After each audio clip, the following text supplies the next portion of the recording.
partea mea, Liviu Guță, împreună cu prietenul meu, Cristi Tiran, de la Zalău, dedicăm cea mai frumoasă melodie pentru toți prietenii noștri.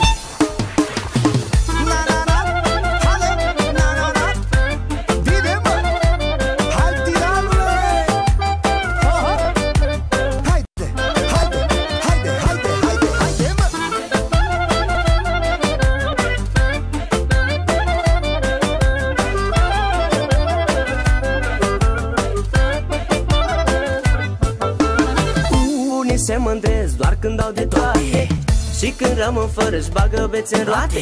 Nimeni nu mai recunoaște celălalt frate și atunci când îi dai te pupă din spate. Unii se mândresc doar când au de toate și când rămân fără-și bagă bețe în roate.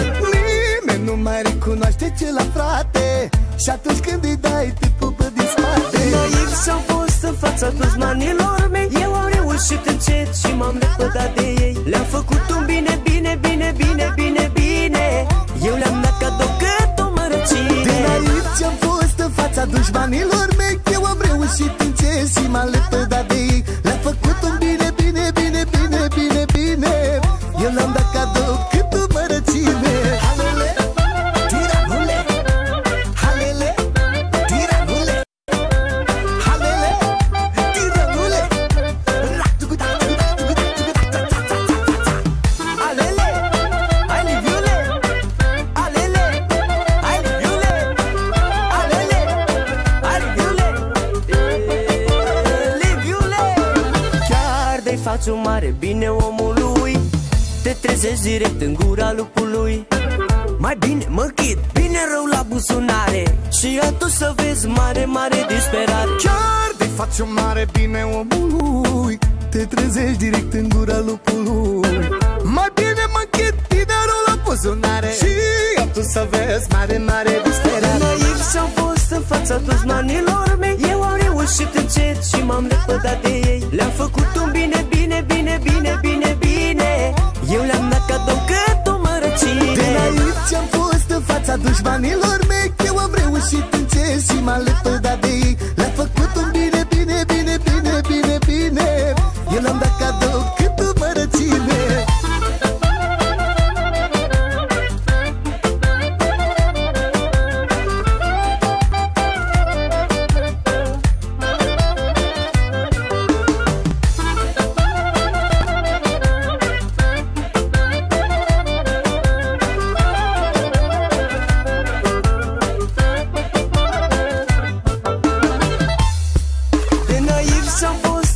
Dușmanilor mei, eu am reușit încet și m-am lepădat de ei. Le-am făcut un bine, bine, bine, bine, bine, bine.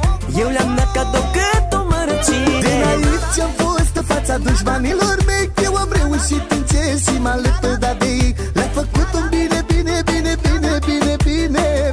Eu le-am dat cadou cât o mărăcine.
Así